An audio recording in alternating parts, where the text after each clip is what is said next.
जय हिंद, वंदे मातरम। दोस्तों बहुत बहुत स्वागत है आप सभी का न्यूज़ इंडिया में। और अभी तक आपने इस वीडियो को लाइक नहीं किए तो लाइक कर लीजिए और चैनल पर नए हैं तो चैनल को सब्सक्राइब कर लीजिए, साथ में बेल आइकन भी प्रेस कर लीजिए और वीडियो को ज़्यादा से ज़्यादा शेयर कीजिए। चलिए दोस्तों, आप सभी को बता दें कि चुनाव से पहले चरण में भाजपा के नेता उत्तर प्रदेश में पलायन और सुरक्षा का मुद्दा जोर शोर से उठा रहे हैं। पलायन और दंगा पीड़ितों से मुलाकात कर केंद्रीय गृह मंत्री अमित शाह उन मुद्दों को हवा दे रहे हैं जिससे पश्चिम में भाजपा की राजनीतिक फसल लहलहा सकती है। इसके लिए सपा उम्मीदवारों की आपराधिक पृष्ठभूमि का भी सहारा लिया जा रहा है। हालांकि वे जेवर एयरपोर्ट, नोएडा फिल्म सिटी और गंगा एक्सप्रेसवे के बनने से पश्चिमी उत्तर प्रदेश के तेज विकास होने का दावा भी कर रहे हैं, लेकिन भाजपा नेताओं की प्रमुखता में पलायन और सुरक्षा का ही मुद्दा दिखाई दे रहा है।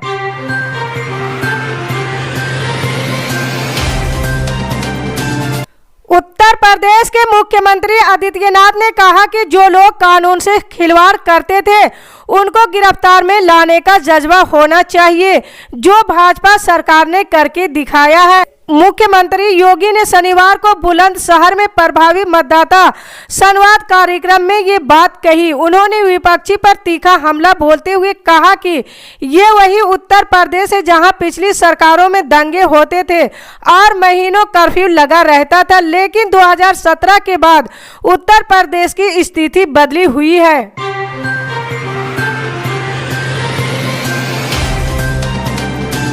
कैप्टन अमरिंदर सिंह की पार्टी पंजाब लोक कांग्रेस ने पंजाब विधानसभा चुनाव के लिए 22 उम्मीदवारों की घोषणा कर दी है। अमरिंदर सिंह ने कहा कि हम पहली सूची में 22 उम्मीदवारों की घोषणा कर रहे हैं। 22 उम्मीदवारों से 2 माझा से, 3 दोआबा से और 17 मालवा क्षेत्र से है। दूसरी सूची 2 दिन में जारी होने की संभावना है।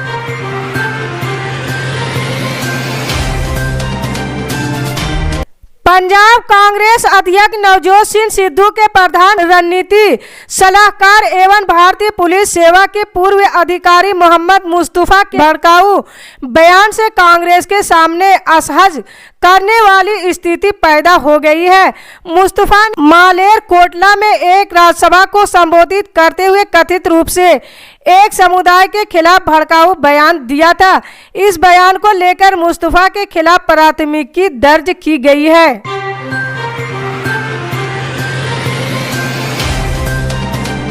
नेताजी सुभाष चंद्र बोस की जयंती पर उत्तर 24 परगना के भाटपारा में बीजेपी और टीएमसी कार्यकर्ताओं में भिड़ंत की खबर की जानकारी मिल रही है।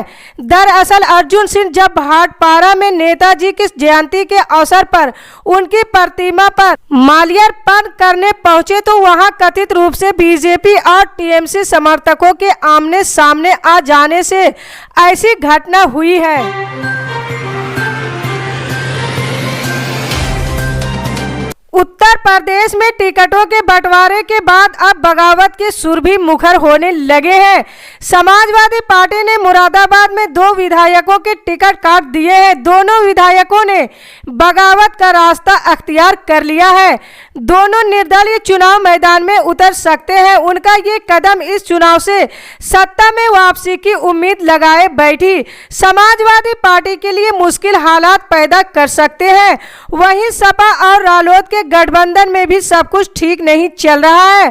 टिकट बंटवारे से दोनों दलों के नेता और कार्यकर्ता नाराज बताए जा रहे हैं। कई जगह वो बागी भी हो गए हैं।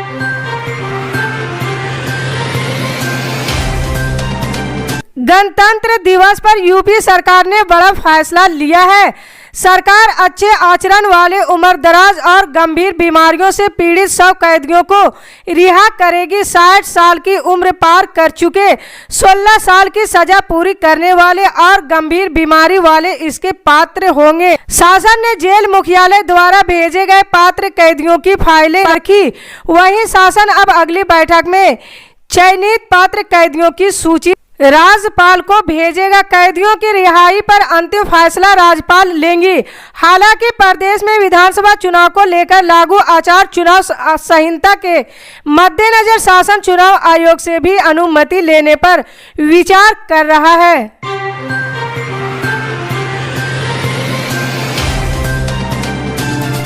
समाजवादी पार्टी ने उत्तर प्रदेश विधानसभा चुनाव के पहले चरण में अपने प्रत्याशियों के पक्ष में चुनाव प्रचार करने के लिए पार्टी के संस्थापक मुलायम सिंह यादव और अध्यक्ष अखिलेश यादव समेत 30 प्रचारकों की सूची जारी की है, जिनमें हाल ही में भाजपा से इस्तीफा देकर आए स्वामी प्रसाद मौर्य का नाम भी शामिल है।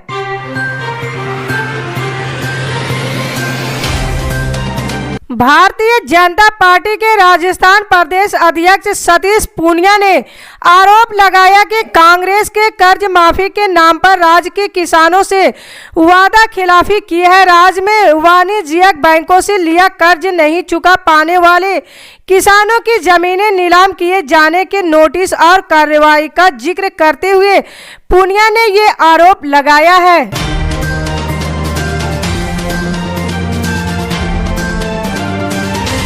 पूरा देश आज नेताजी सुभाष चंद्र बोस की 125वीं जयंती मना रहा है। पश्चिम बंगाल में भी जगह जगह इसको लेकर कार्यक्रम आयोजित किए गए हैं।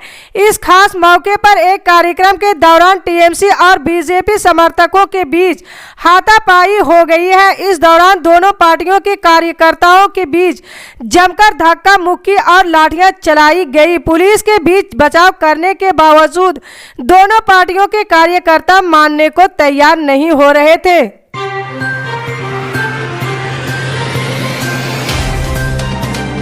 कांग्रेस के पूर्व अध्यक्ष राहुल गांधी ने रविवार को भाजपा सरकार पर निशाना साधा है। वायनाड से सांसद राहुल ने आरोप लगाया कि देश में 4 करोड़ से ज्यादा लोगों को गरीबी में धकेला गया। इस दौरान सिर्फ हमारे 2 के लिए विकास किया गया है। राहुल ने ट्वीट के जरिए कहा कि सिर्फ हमारे 2 के लिए विकास हो रहा है, जबकि हमारे 4 करोड़ भाइयों और बहनों को गरीबी में धकेला गया है।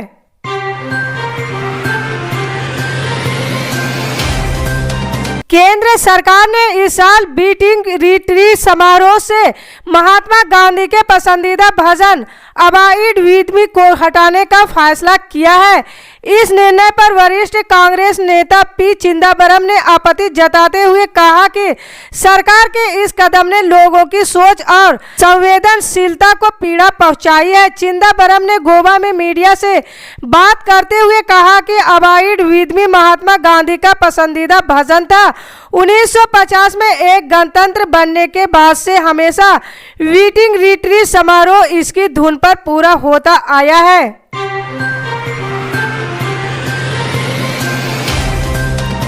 उत्तर प्रदेश विधानसभा चुनाव का आगाज हो चुका है। पार्टियों की रणनीतियां अब नजर आने लगी है। गठबंधन हो चुके हैं, टिकट बढ़ चुके हैं। पहले और दूसरे चरण के उम्मीदवारों की घोषणा भी हो चुकी है। 10 मार्च को मालूम चल जाएगा कि देश के सबसे बड़े सूबे में किसकी सरकार बनेगी।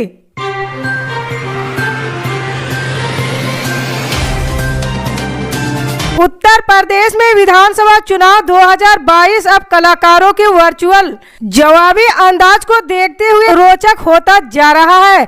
नेहा सिंह राठौर के प्रश्न यूपी में काबा का जवाब लोकप्रिय कजली गायिका अजीता श्रीवास्तव ने अपने अंदाज में दिया है। उन्होंने कहा है कि यूपी खुशहाल बा न कौनो बवाल बा, हम तो जान गैली योगी जी का कमाल बा। गांव गांव में लाइट बा, शहर शहर फ्लाइट बा, अब न कौनो फाइट बा।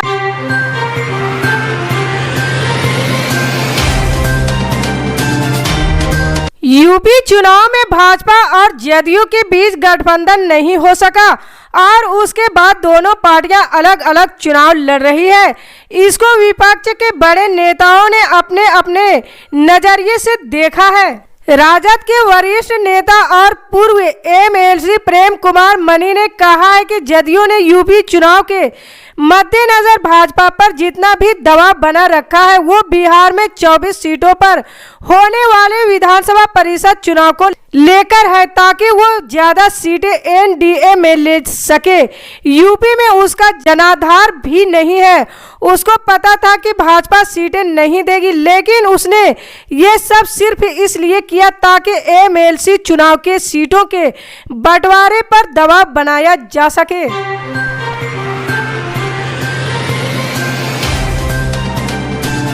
मौसम विभाग ने बिहार में अगले 48 घंटे का अलर्ट जारी किया है।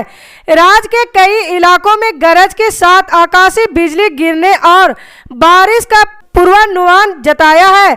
इस दौरान ओला गिरने की भी संभावना है। मौसम विभाग ने अगले 24 और 48 घंटे को लेकर अलग अलग अलर्ट जारी किया है। मौसम विभाग के मुताबिक अरब सागर और बंगाल की खाड़ी से आ रही ठंड हवा का असर राज्य में देखा जा रहा है। इसे लेकर मौसम विभाग ने पटना सहित अन्य जिलों में लोगों से सावधान रहने की अपील की है।